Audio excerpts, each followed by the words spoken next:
एक source of income पर income tax लगे ही ना, जैसे कि इस देश में एग्रीकल्चरल इनकम, खेती बाड़ी से जो कमाई होती है उस पर कोई इनकम टैक्स नहीं लगता। ये वो नहीं है। ये टैक्स डिडक्शन भी नहीं है। टैक्स डिडक्शन होता है कि फर्ज करिए आपने साल में 15 लाख रुपए कमाए, इनकम टैक्स डिडक्शन आपको 12 लाख रुपए की मिली, तो 15 घटा 12, 3 लाख पर आपको इनकम टैक्स देना पड़ेगा। ये टैक्स डिडक्शन भी नहीं है, ये टैक्स रिबेट है। यानी कि 12 लाख तक अगर आपने पैसा कमाया साल में तो आपको इनकम टैक्स नहीं देना, लेकिन जैसे ही 12 लाख से ज्यादा, फर्ज करिए आपने 12 लाख 1,000 रुपए कमाया, तो पूरे 12 लाख 1,000 पे आपके स्लैब अनुसार आपसे इनकम टैक्स वसूला जाएगा। और दूसरी चीज, कैपिटल गेन्स पे, यानी कि अगर आप अपने कोई मकान बेचते हैं, सोना बेचते हैं, इक्विटीज बेचते हैं, शेयर्स बेचते हैं, उस पर जो कैपिटल गेन पे, मुनाफे पे लगता है टैक्स, वो इस 12 लाख की सीमा में नहीं आएगा, उस पे आपको अतिरिक्त टैक्स देना पड़ेगा। सर, लेकिन इस 12 लाख की रियायत से कितने लोगों को भारत देश में फायदा हुआ, यह भी समझने की आवश्यकता है। हम 140 करोड़ की आबादी वाले देश में रहते हैं, जिसमें मात्र 8 करोड़ लोग इनकम टैक्स की रिटर्न भरते हैं, और इन 8 करोड़ लोगों में से मात्र 3 करोड़ लोग इनकम टैक्स भी भरते हैं। यानी कि 8 करोड़ लोग इनकम टैक्स की रिटर्न भरते हैं, 5 करोड़ लोग जीरो इनकम दिखा के अपनी इनकम टैक्स की रिटर्न भरते हैं, जीरो टैक्सेबल इनकम, और उनसे कोई इनकम टैक्स नहीं वसूलती। लेकिन जो बाकी 3 करोड़ बचे, मात्र वो ही इनकम टैक्स भरते हैं। तो किन लोगों का फायदा हो रहा है, यह भी समझने की आवश्यकता है। और इसका मुकाबला आप करिए सर, सीएमआई का डेटा बताता है कि इस देश में कंजम्पशन के आधार पे 43 करोड़ इंडियन, 43 करोड़ भारतीय भारत की मिडिल क्लास में आते हैं। 43 करोड़ में से मात्र 2 से 3 करोड़ लोगों को ही इसका फायदा होने जा रहा है। उसका हम स्वागत करते हैं, लेकिन बाकियों के लिए क्या? वित्त मंत्री जी ने यह फैसला जब सुनाया तो कहा कि इससे भारत की कंजम्पशन बढ़ेगी, खपत बढ़ेगी, और इकोनॉमी का चक्का, इकोनॉमी का पहिया चलने लग जाएगा। मैं आपको बताना चाहता हूं और इस सदन में भविष्यवाणी करता हूं सर, कि इस टैक्स रियायत से इस देश की कंजम्पशन नहीं बढ़ने वाली।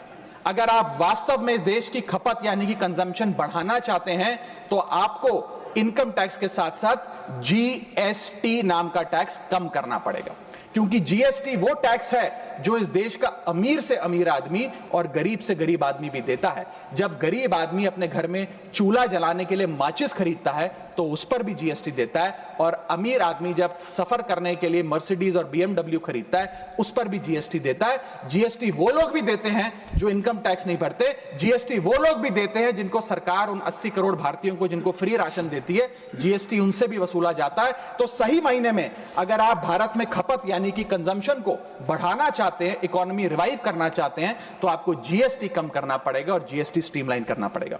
सर, मिडिल क्लास इस देश का सबसे देशभक्त क्लास है, जो सबसे ज्यादा टैक्स देता है। और सर, जब नौकरी से लौटता हुआ साधारण पैंट शर्ट पहने मिडिल क्लास का आदमी मेट्रो की लाइन में खड़ा होता है, तो उसे यह चिंता नहीं होती कि घर जाकर कौन सी पिक्चर देखूंगा या कौन सा पकवान खाऊंगा। उसे यह चिंता होती है कि मैं अगले हफ्ते अपने बच्चों की फीस कैसे भरूंगा, बाबूजी का ऑपरेशन कैसे कराऊंगा, या बड़े साल नौकरी कर ली, अब एक स्कूटी खरीद लेता हूं, लेकिन जब बाजार जाता है तो पता लगता है वो स्कूटी जो 4 लाख की जो 40,000 की मिलती थी वो अब 1 लाख रुपए की मिलने लगी, या वो ऑल्टो गाड़ी जो 3-3.5 लाख की मिलती थी अब 10 लाख रुपए की मिलने लगी। ये सच्चाई है सर, और इसलिए है क्योंकि सर सैलरी बढ़ती नहीं, बचत होती नहीं, सिर्फ और सिर्फ महंगाई बढ़ती है।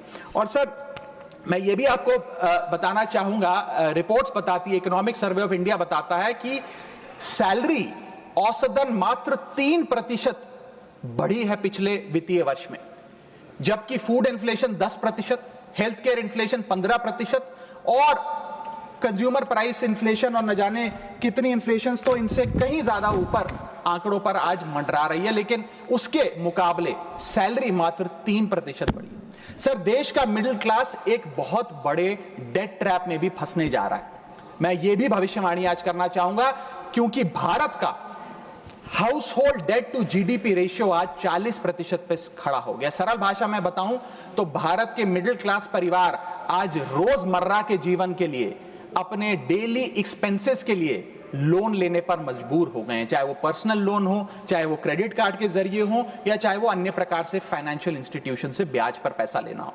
यानी कि जो सैलरी 1 तारीख को आती है वो पहले ही आपके रोजमर्रा के जीवन में जो आपने खर्चा करने के लिए ब्याज पर पैसा लिया हुआ है उसके भुगतान में लग जाती है और इंडिया का मिडिल क्लास एक डेट ट्रैप में फंसता जा रहा है। ये लोन कोई मकान बनाने के लिए या दफ्तर खरीदने के लिए या एसेट क्रिएशन के लिए नहीं है, ये day to day expenses meet करने के लिए जो भारत के मिडिल क्लास को एक डेट ट्रैप में खड़ा करता जा रहा है।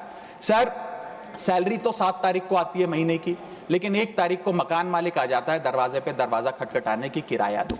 और सारी उम्र काम करने के बाद एक मिडिल क्लास का आदमी सोचता है कि अंत में रिटायरमेंट के समय एक छोटा सा अपना मकान, जमीन खरीद के मकान बनाऊंगा।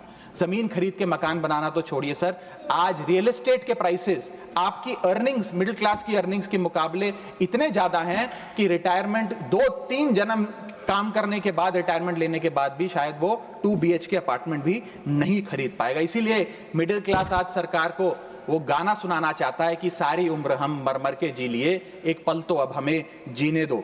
सच्चाई यह है सर कि मिडिल क्लास के घरों में जब कभी शादी का कार्ड आता है तो चिंता हो जाती है कि सगन में कितना पैसा देना पड़ेगा और साथ ही साथ नया सूट सिलवाना पड़ेगा, ट्रेन का खर्चा हो जाएगा, एटसेट्रा। सर, मिडिल क्लास के साथ साथ मैं दूसरा बड़ा मुद्दा जो आज इस वक्तव्य में आपके सामने पेश करना चाहूंगा सर, वो है रेलवे का। सर, रेलवे का एक अतिरिक्त बजट आया करता था जिसकी प्रथा बंद हो गई। आप इस भारतीय रेल के महत्व इसी चीज से समझ सकते हैं कि उसके लिए एक अतिरिक्त बजट सदन में पेश किया जाता था, क्योंकि अब रेल बजट पेश नहीं होता तो उस पर व्यापक चर्चा भी नहीं होती।